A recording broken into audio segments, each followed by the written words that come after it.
Guys, স্বাগত আপনাদের সবাইকে আমাদের আরেকটা নতুন ভিডিওতে। আশা করি আপনারা সবাই ভালো আছেন। তো আমি ঘুমের থেকে উঠে পড়েছি সকাল সকাল। আমার যে কাজগুলো আছে সেগুলো আমি করে নিচ্ছি। এই যে আমি আগে সবার প্রথমে বাড়িঘর ঝাড় দিচ্ছি। এই যে একটা চুলা, ভাই রে ভাই, এত বাজে চুলা, কখনো শুকায় না। এটার ভিতরে প্রত্যেক দিন রান্না হয়, তাও এটা কখনো শুকায় না। আমি এটা রান্না করে রেখে যাই, আর এই যে ছাই ভিজে ওঠে, মনে হচ্ছে চুলার নিচে সমুদ্র আছে। বাবু ঘুমের থেকে উঠে চলে আসিছে। আব্বা, আপনি ঘুম হয়ে গেছে? ও বাবা, আল্লাহ রসুল বলেছেন, বলেন। হ্যাঁ, গুড বয়। এখন আপনি কি করবেন? ব্রাশ করবেন? দাঁড়ান, আমি ব্রাশ দিচ্ছি। আমি হাতটা ধুয়ে নিই, হাতে তো কালি। এই যে দেখেন, হ্যাঁ এই দেখেন, সকাল সকাল একটা কড়াই রান্নাঘর থেকে ধুতে নিয়ে যাওয়ার সময় হাতে কালি ভরলো। আর এখন আপনাদের সবার কাছে একটা প্রশ্ন, বাড়ির যত মা বোন মেয়েরা আছে তাদের কাছে একটাই প্রশ্ন, যে যখন আমাদের কালির কাজ করি বা আমাদের হাতে যদি একটু একটু কালি লেগে যায়, তখন আমরা কি করি? আমি জানি বেশিরভাগ মানুষই এই প্রশ্নের উত্তরটা জানে না। যদি কারো জানা থাকে তাহলে অবশ্যই আমাকে কমেন্টে জানাবেন।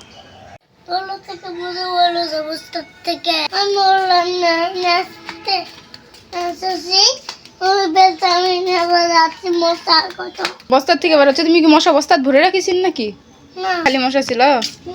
কোন বস্তার ভিতর দেখ কত মশা।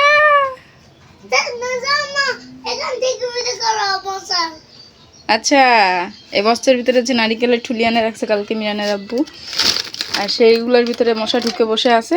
এখন মিরান এগুলো নাড়া দিছে আর বস্তার থেকে মশা বেরোছে। আর এখন বলতেছে আমি বস্তা থেকে কত মশা। সকাল সকাল কি দোকানের বাকি চুকাতে যাচ্ছেন? খাসাতে ধোয়া লাগবে না, নাইছ? কিরে বাবু, তুমি 35 টাকা বাকি করেছেন দোকানে? না, তুমি যত পারলে বেড়ে বাড়াও, আমি লাইট বন্ধ করি। ওকে নিয়ে যাবে? কে ওগুলো যাও তাই? তাহলে ও এখন গেল তো আবার তোমার 35 টাকা থেকে 50 টাকা হবে নি? ওই আগে কাটা চলে গেছে আগে। ও ফুলিছে দেখি। আরে মিরান রাগ করে কেমনে কেমনে হাত পা ওই করে ধরেছে। বাইরে জিনিস খাওয়া খালি।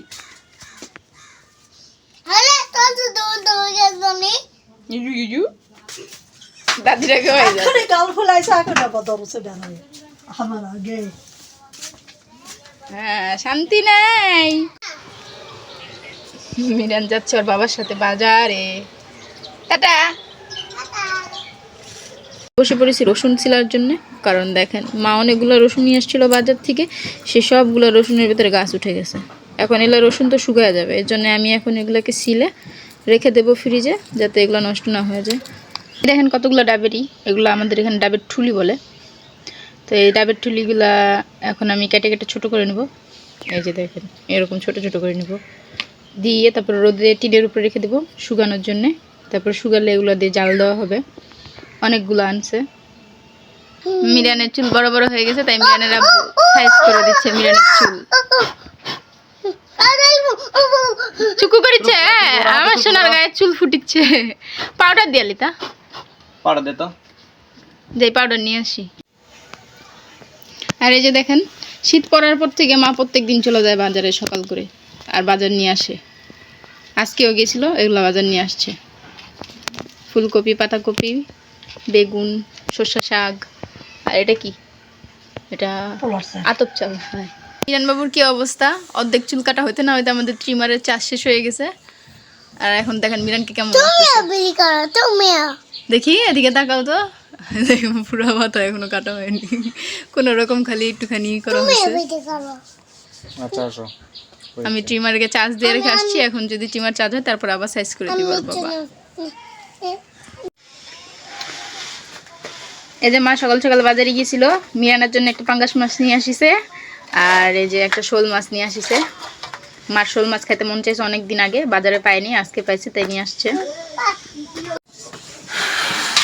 দেখুন যে সর্ষে শাকগুলো মা নিয়ে আসছিল, সেই সর্ষে শাকগুলো আমি এখন ধুচ্ছি, বালতি করে পানি নিছি। আর শাকগুলো ভালো করে চুবাই চুবাই ধুতেছি, অনেক মাটি আছে শাকগুলোর ভিতরে, ভালো করে ধোয়া লাগবে শাকগুলো। মা কিন্তু রান্না বাড়া শুরু করে দিছে। আর আজকে মা রান্না করতেছে সবজি দিয়ে ভুনা খিচুড়ি, এর জন্য ভালো করে সবজিটাকে আগে কষায় নিচ্ছে। তারপরে এটার ভিতরে চাল দিবা না, চাল দিয়ে কষায় নিয়ে তারপরে পানি দিয়ে হয়ে যাবে খিচুড়ি। খিচুড়ি রান্না হয়ে গেছে আর মিরানের আব্বুর এত বেশি খিদাম লাগিছে যে মিরানের আব্বু রান্না করে খেতে বসে পড়ছে। এখনও মার সব রান্না শেষ হয়নি, বাকি রান্না চলিচ্ছে। এই খিচুড়িটাই রান্না শেষ হয়েছে। রান্না পরে খাওয়া লাগলো না এটা কেন রান্না নরমাল নেই। আবু তুমি খাবে? ওই ওর মুখটা লাগে হ্যাঁ, কেমন লাগিচ্ছে তোমাকে দেখতে? চুলগুলো সাইজ করা হয়নি। খিচুড়ি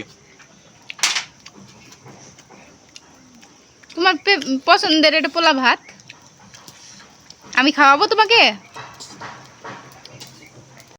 এই দুই বাবা ছেলেরা তো বাজে অভ্যাস, একটু পর পর আসবে ঘরে, তাই সে ল্যাপ মেলবে, কম্বল মেলবে, দুজনে শুতবে, আবার উঠে চলে যাবে, আর সব কিছু এরকমভাবে পড়ে থাকবে।